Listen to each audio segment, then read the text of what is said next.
Shalom. Welcome to the Jewish View. My name is Rabbi Nachman Simon with the Chabad House of Delmar, and together we have a very special guest, Jordan Wishy.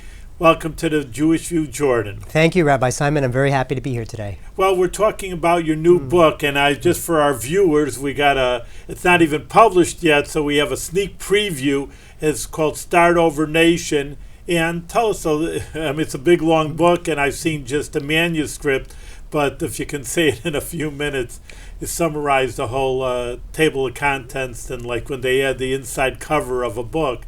Tell us what's it about. Sure. In a nutshell, it's about promoting creativity through diversity of peoples or different cultures, and that too often the system, the international system, is sort of dominated by rulers who want to create empires.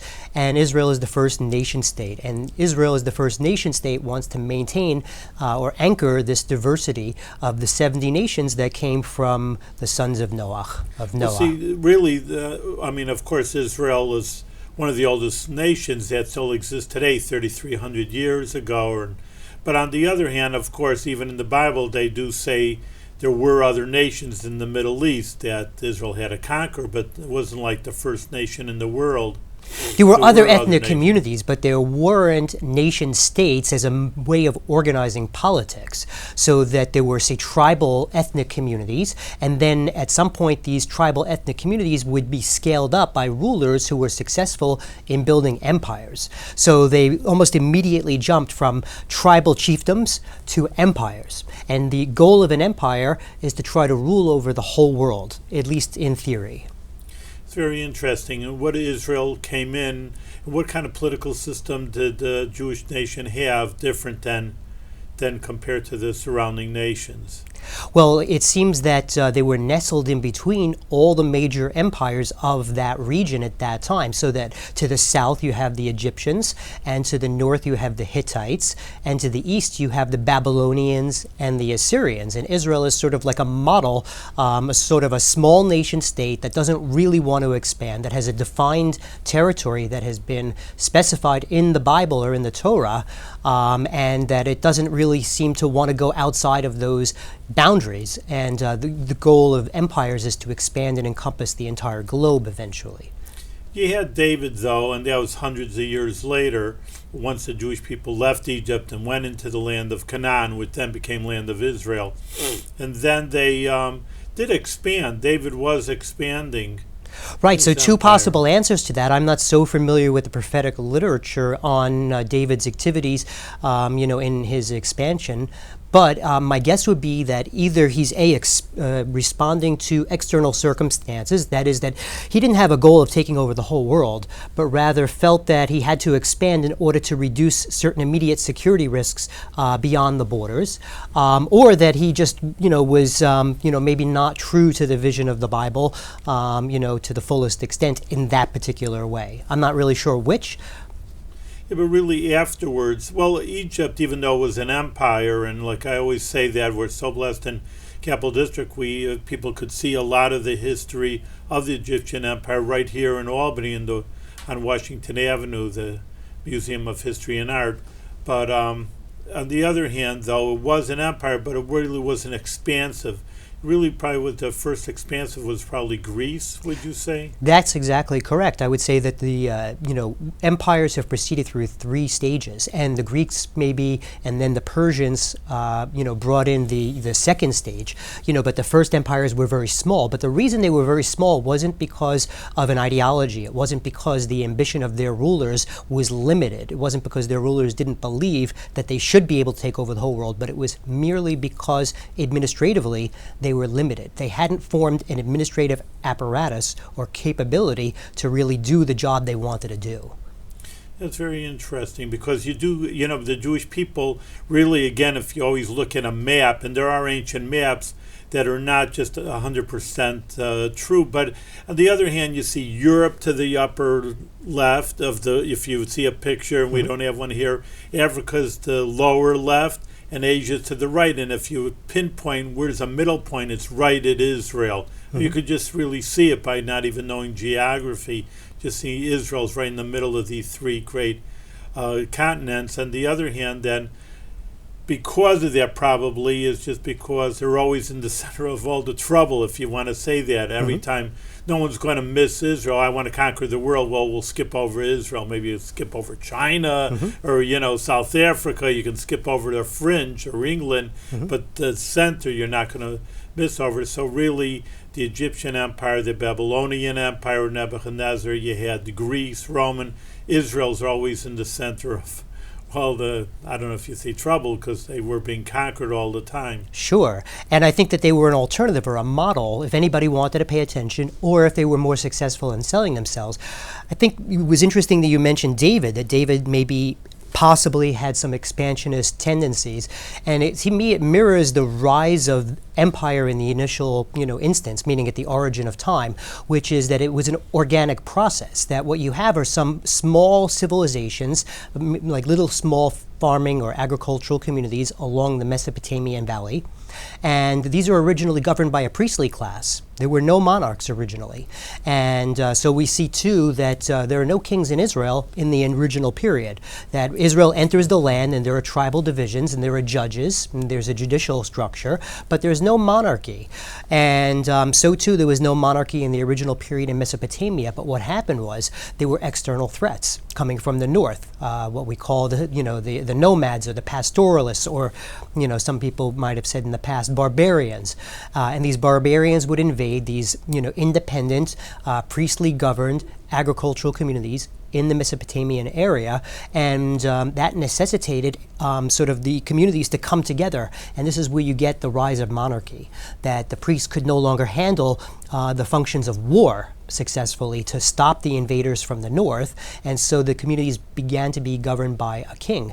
And so I would wonder if maybe David, was dealing with some of these kind of same issues, or if generally institutional development in Israel occurred in a similar kind of an organic fashion, that priests are sort of like a preference for governing, but that when security needs arise, then maybe it becomes more expedient to move to a monarchical arrangement.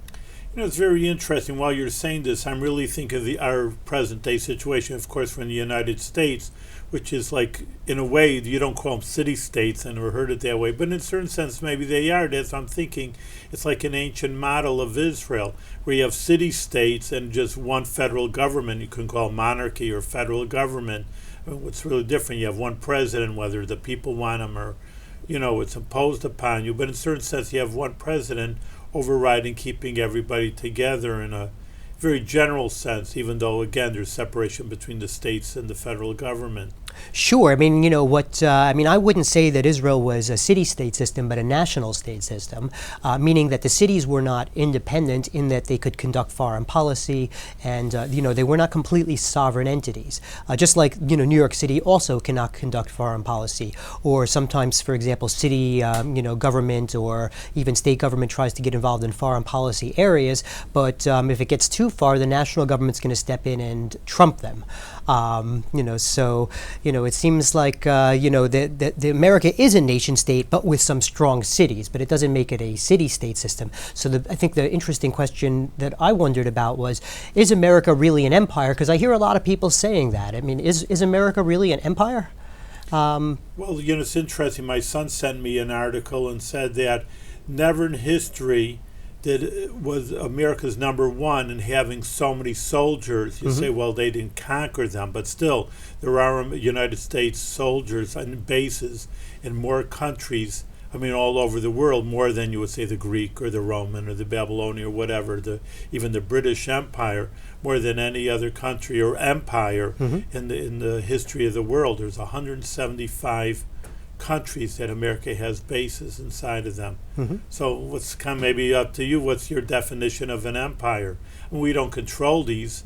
For example, which I know best is Israel, of course, and what's happening there. And there is a United States base there. Of course, they don't control. When you had in the Purim story, people familiar with the book of Esther, where you had Ahasuerus, who was the king and ruler, it says, of the whole world, 127 countries. He was the ruler. Well, he said the law is the law. So it's interesting, the American system, where they're everywhere and maybe they want to get everybody in their grip. selling everybody Coca-Cola or, their television or the movies, their culture. But on the other hand, obviously they don't impose, hey, you have to do this or pay us taxes. Right. I mean, I think the key difference or the key distinction would be that America does not directly control anything that anybody else is doing. It merely uses, like you said, influence. Or in many of the cases, these countries have determined that it's in their best interest to have American troops there. For example, the Koreans clearly want American troops there because otherwise they would be almost immediately overrun by the North Koreans. So it's in their best interest. They want that. It cost us a lot of money. Many Americans would prefer that we pull out because it does cost so much money. I would suggest that there are maybe three major periods of consolidation of the global order, originally in the European system since maybe the 1500s, and I think it's interesting to see where the Jews were at in these different periods. The first was the Habsburg bid for domination. They controlled Spain and Austria-Hungary, and it's interesting that when Spain consolidated, meaning they were going to begin that process of trying to build sort of a global, empire, the Jews were kicked out, meaning the Jews are sort of the fragmenting force, the forces against consolidation, against empire, and they were kicked out just as the empire was getting off the ground in Spain. That's interesting. I mean, I know obviously the history of the Jewish people in Spain and the Spanish Inquisition, but I never heard of that being a rationale for disliking the Jewish people. Well, I'm not suggesting that's why the governors didn't like the Jewish people, but just that it's an interesting sort of confluence of events. And we see the same thing in World War II, that the main entity, really of the last 150 years, the main entity seeking consolidation to eliminate territorial sovereignty of lots of different states was Germany. And Germany also hated the Jews. And it makes perfect sense. It kind of aligns really nicely. If the Jews are a fragmenting force, if they're the first nation state, then the country that wants to eliminate national difference, national peculiarity, national custom, and wants to just make everything kind of all the same, they're not going to appreciate the Jewish people. Very interesting. I'm trying to think right as you're speaking because, usually because Judaism is monotheism, you always say Shem Echad, God is one, and they're unifying force, and you always hear that, and you're trying to say that it's just really the opposite, so trying to put the two ideas Right, God together. is one, but the question is, should our cultures all be one? God can be one, and our cultures can be many, just as, God is one, and there are many flowers. It's interesting, yeah, because it really is. Once you're saying that, it is, there is different kind of oneness. Should everybody be a robot or like everybody part of one country, one empire? And Judaism never really says that because it's just other religions say everybody's got to be like us, or you'll burn. And Judaism say you could be a good person and not be Jewish. Sure. That's really a very basic idea. Maimonides, which, we go around, like you're saying, making empires and forcing people, forcing it down their throat, literally, their religion. But maybe you're right. That's the idea. Sometimes I explain it like even philosophically, but now I'm doing political science, that it's like a jigsaw puzzle where every fragment, a little piece is different and it's this weird shape, but if they all work together, then you got one whole. Sure. But if you look at every piece, so you can have one whole, everybody the same lineup as robots, and you got oneness. Everybody's the sameness. But here, a jigsaw puzzle, everything's a little bit different, a little different picture, a little different shape. But if we go all joined together, that's where the oneness lies. It's an interesting idea. Right, and if you think about, say, the history of science and mathematics, the Greeks developed very well geometry. They were given to geometry, but they didn't have numbers, and they didn't at all develop the probability or statistics, and there's probably a reason for that. Culturally, the Greeks were given to certainty. And so if you want certainty, you'll find that better in geometry, in perfect shapes and forms. You won't find that in probability because it's all about uncertainty. But both were essential for the development of science because we use both tools in science. I never thought of that. There's a lot of interesting thoughts you're bringing up over here. But again, maybe we can talk about like ancient cultures, how they're antithetical to Judaism. And that's why there was such a schism, because Like I said before, obviously, I mean, people, not obviously, I mean, it's obvious to Jewish history, people who know it, the Greeks conquered the Jewish people, Israel, Romans conquered, and they're always imposing, they're always a conflict. And, and other nations don't have such a conflict. I mean, maybe you can even say, even in modern day World War II Europe, other nations, for the most part, all right, the Nazis took them over and they accept. I don't know if they're that happy about it, but they weren't so fighting against them. I mean, there was always these partisans, of course, but they weren't the majority of people. People accepted their rulership, and it's always like you say, the Jewish people are always finding some schism, or the leaders are finding something wrong with the Jews. That they're always bucking the system. Yeah, go ahead. I feel that way too, and that I do agree that other cultures also prefer to have their own independence usually, except that, like you said, they won't quite fight as far maybe as the Jews will, because as much as they appreciate their own culture, they don't feel they're driven by a deity who is a jealous and exclusive deity who is commanded them and demanded of them that they dwell alone, dwell apart, that they maintain their cultural coherence and uniqueness. And so because of that, I think, they're very strong in maintaining their cultural uniqueness. And I guess, the reason for that would be because if, this nation that's commanded to dwell alone in order to maintain its cultural uniqueness is destroyed, then the other nations will have less of a chance of having their, uniqueness maintained over time. It's very interesting, or that this idea that you have to be overbearing on everybody else, where, like I said, Judaism doesn't feel that way. You have to. There are regulations that Judaism does feel that the nation should have. Those are just very basic, humanistic values. Don't kill, don't steal. Who's going to argue with these things? Just don't believe in idols. And don't blaspheme God. I mean, who's going to argue against these universal ideas? Not imposing a different culture, like you say, on everybody, or just one leadership. Have your nation, have your culture, but and maybe be a mensch, be a normal person. Live normally, have a good judicial system. So I never thought of it in that way. It's interesting. I hope our viewers also find it very interesting that we're dealing with these. Judaism on a political scale. Usually you say on a religious scale, and with how Judaism is different than any other religion, but in a political structure. I actually had an argument with one person. He was very conservative, and not conservative Jewish, conservative politically. Sure. And he read through the book. Well, all right. I told him, learned something about Judaism, and he was reading. And of course, ultimately, there is a monarchy in Judaism. Like you said, it's interesting. It did take a few hundred years to develop, but really, it's in the Bible when you will have a king over you, and they do put reins on this monarchy, because the old times. I mean, that's a lot of the rebellions of Magna Carta. Hey, I'm in charge, I'm the king, and I can do what I want. And that's, we had to put reins on them. There's a queen. There's a monarchy in England today, and she's very much held to very little power. In Judaism, right off the bat, and that's revolutionary. That's what I'm saying. Magna Carta is 1,000 years, and all these things. And here, 3,000 years ago, the Bible says. The king can't overtax people, can't have too much of a military force, don't bust a budget, don't overtax, that kind of idea. Yeah, I think it's telling you something, that God is the only king. And maybe with the Tower of Babylon, the idea that they were reaching into the heavens, that they were trying to dethrone God. And first they would need, if they wanted to basically rule over people, not have people to be independent and free as individuals, to serve God as individuals, then they would need to dethrone God first. So that sort of establishing a tyrannical or a totalitarian, political system involves, as it were, in a sense, dethroning God.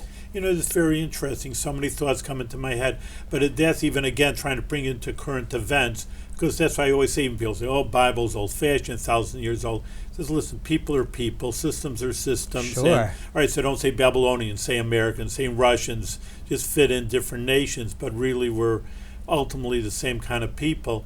But just saying that's really the last, maybe 100 years in the 20th century, the biggest dictatorships, where you would say have to be communism and Nazism, they're both very atheistic. They're You know, like atheistic Germany didn't want. You know, they weren't Christians. right. I mean, they were Christian people, but There were they Christian didn't say, people in Germany, but the Nazi ideologists were pagans. Yeah, Sure.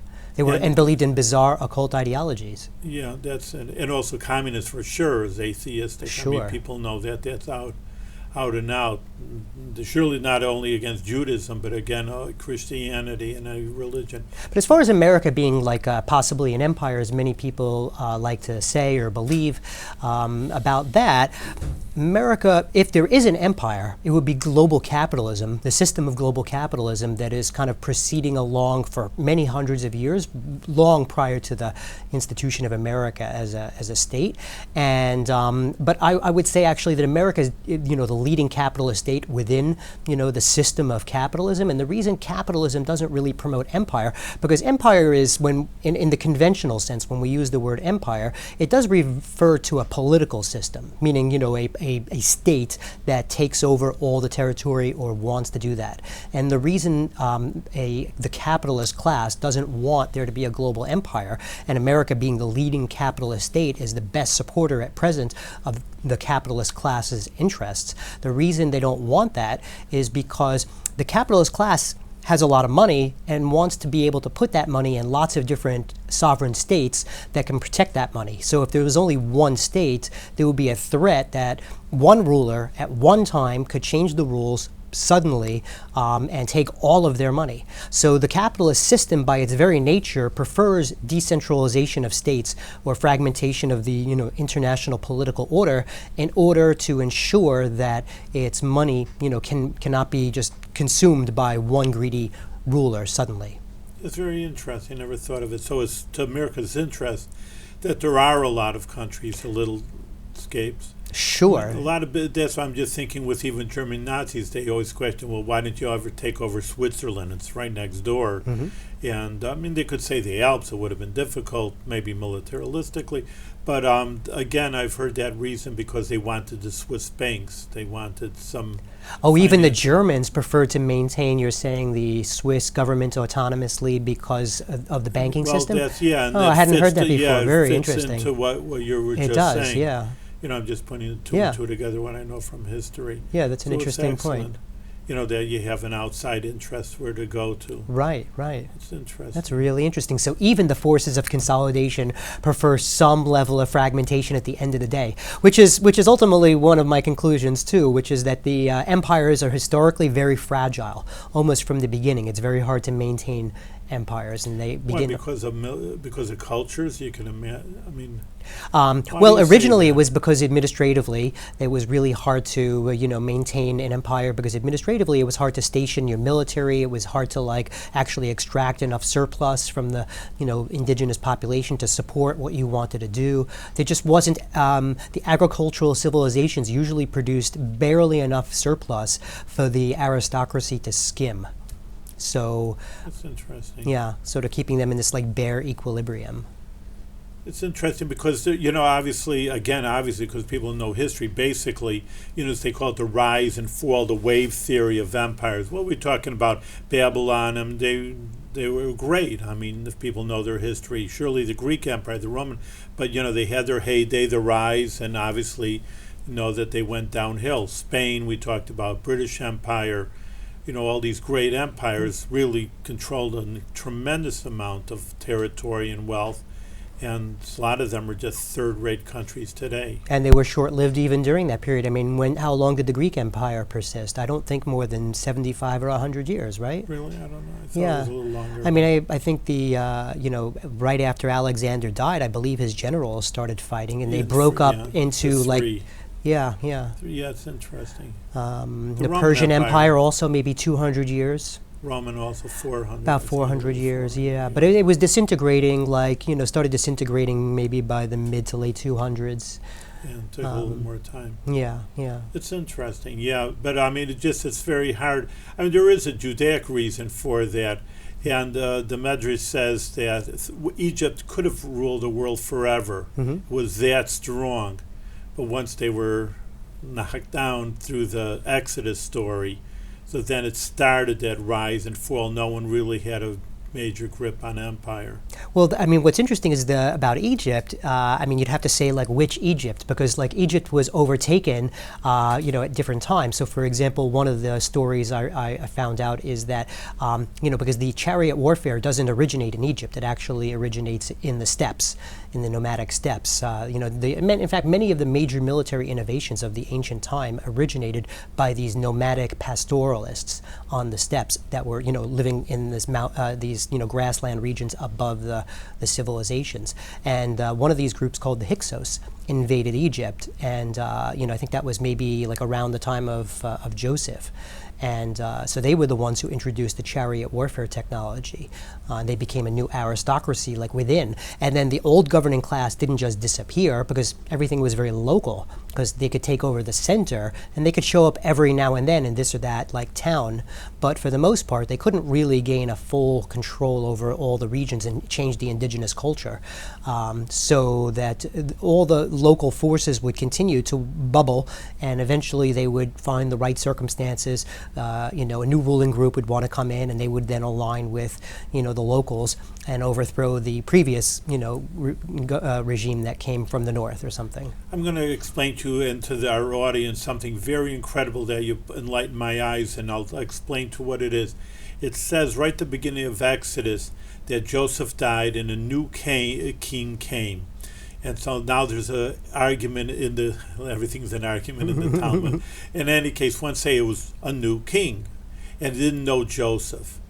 And that's pretty evil because, don't you know what Joseph did? Like, say, well, right. I don't like George Washington. What kind of American are you? Mm-hmm. He was the founder of our nation.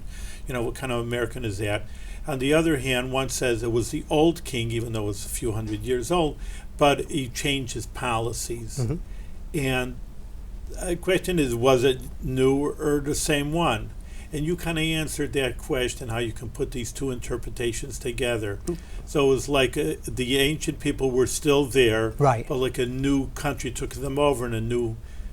And they may have kept some of the old, bureaucrats or administrators or policymakers, while maintaining a sort of like a warrior elite on top of them. Yeah, that was incredible. See, teaching the rabbi some, deeper interpretations of interpretation of the Talmud. Very interesting. We only have a few minutes left. It's been very, very interesting. I love history, and just I didn't tell the audience you have a PhD in political science, so you're not just reading a few magazines. You know what you're talking about. Just a few extra thoughts, or maybe, again, the summation of your book, maybe the conclusion. Can you give it away, or the people won't buy your book? Well, I think the conclusion is that our work is almost done, that the world is, if the way I'm looking at the world, that we want a decentralized world because that promotes creativity, the work of the Jewish people is almost done, in that it seems for the first time ever that the world is more fragmented than ever, and that it's more stable in its structure, meaning that there's not a major ISIS, for example, is a force that wants to consolidate. It's exactly the kind of force that we want to fight. Not just we disagree with its values, but just that it wants to control everything. That's in itself a problem. But it's not a real threat. And so the world is really more stable and more secure for fragmentation and decentralization, and therefore diversity and creativity, than ever before. And so people hopefully are going to be entering a new period where most of us can, reach our highest potential and pursue our creativity to the fullest extent. It was very enlightening. Thank you very much, Doran, for being on Rabbi The Jewish Simon. View. And our viewers, I'm sure, learned a great deal from your interesting perspective on history, because history is such a field. It's not 2 + 2. Well, you have a new interpretation. It's 4, but in history, it's just the way you look at it through different colored glasses, that you can have a different perspective on things. And you gave us a new enlightening perspective on world history, and hopefully your conclusion's correct, that everything will come out peacefully. Thank you very much. Thank you, Rabbi Simon.